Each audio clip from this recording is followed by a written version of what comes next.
Ron. But I want to especially emphasize my support for the right to boycott, and mainly because I just recently read a post from the American Friends Service Committee that they are on that list, blacklist, and which seems ridiculous to me because they have a long history, over 100 years, of supporting peace and justice in a nonviolent manner. They're very anti-war. And I know that from personal experience because my ancestry is mainly Quaker, although I'm not Quaker, but my sister is. And I found out from reading that recent notice from ASSC that they exercised a boycott against, it was called free produce movement before the Civil War, to support or to boycott against food that was produced by slave labor. And there are also many other instances of nonviolent protests that the Quakers emphasized as the previous speakers. And I've also been following the efforts to resist the occupation, and really the only opportunity they have to protest is nonviolent, because, and even that is opposed by the Israeli government. So I'm very strongly in alliance with the JVP and with other faith institutions. So thank you. Thank you very much. I guess you're the wrap up. My name is Olivia Catby Smith, and I'm a member of Occupation Free Portland and the Democratic Socialists of America. In DSA, we have over 32,000 members nationwide. If the authors of the Israel Anti-Boycott Act had their way, all 32,000 of us, with nearly 700 of us here in Portland, would be penalized, criminalized, imprisoned because of our organization's support for the nonviolent boycott, divestment, and sanctions movement.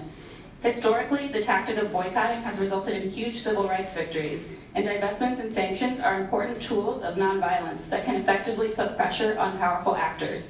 You yourselves recognize that when you voted to divest from all corporate securities. Pushing the Israel Anti-Boycott Act is a top priority for AIPAC, an organization that proudly hosted Donald Trump as their conference headliner. The Jeff Sessions Justice Department, under the command of the Trump administration, is all too eager to silence activists who stand in the way of their racist, fascist mission. We have already seen the fates narrowly avoided by activists and journalists who were present at protests on J20 in DC last year. Threats like the Israel Anti-Boycott Act need to be taken seriously. The city of Portland has done a lot in the past year to combat hate. You say you stand with immigrants and refugees and Muslims. I would hope that would extend to the Arabs and Muslims in Portland who are Palestinian, who lived under unimaginable conditions, whose homes were taken from them, or whose ancestors were driven out, and all of their supporters. Portland likes to call itself a progressive city. I would like for you to prove it and show us, even if symbolically, that you refuse to join the ranks of the Trump administration by staying silent on this abhorrent legislation. By staying silent, you become complicit. Very good. Thank you. What do you think about what they just said? Next item number 33. Yeah, why don't we do that? Which items have been pulled from the consent agenda? Items 35 and 37. Very good. Please call the roll on the remainder of the consent agenda. Aye. Fish. Aye. Sullivan. Aye. And Wheeler. Aye. Consent agenda is adopted. We will move on now to item 33. Time certain. Proclaim January 7 through 13 to be Slavic and Eastern European Heritage Week. Commissioner Fish. Thank you, Mayor. All right. We're really honored to have have this celebration this morning and to read a proclamation, I want to thank our friend Irene Konev, one of the great Slavic leaders, for helping to organize the Slavic and Eastern European Heritage Week. I want to encourage everyone who's here today to visit the atrium between 11 and 1. There will be a celebration for this Heritage Week with cultural foods and music. There will also be a children's art exhibit, Portland Through the Eyes of Children, that will be on display here until Friday. What we're going to do is introduce the panel, have the mayor read the proclamation, and then come back to the prepared remarks from the panel. Svetlana Pell, environmental technician, stormwater steward, Bureau of Environmental Services, is with us. She will introduce our other two guests. Svetlana? Thank you. Good morning, everyone. Good morning. You gonna start? Well, you can introduce the other two. Okay.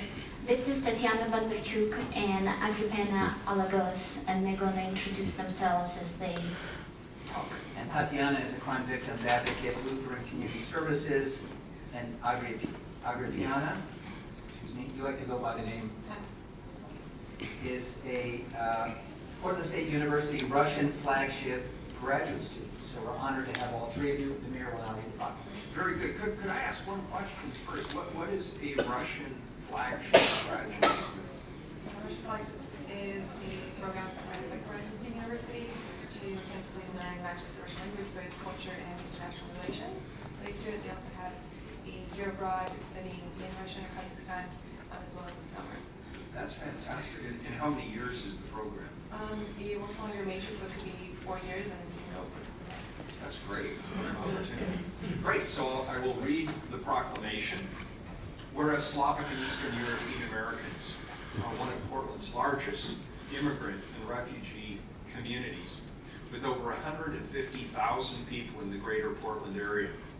And whereas Slavic and Eastern European Portlanders can trace their ancestry to 15 countries in former Soviet Union and 14 other European countries with unique languages, dialects, cultures, and histories. And whereas the city of Portland has many Slavic and Eastern European employees and a Slavic empowerment team that works to build a more inclusive and diverse workforce.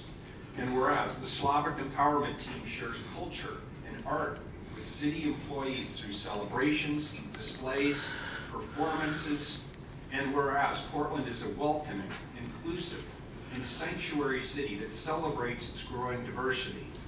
And whereas the city of Portland is proud of its relationship with all members of the Slavic and Eastern European community and will continue supporting their professional and economic advancement.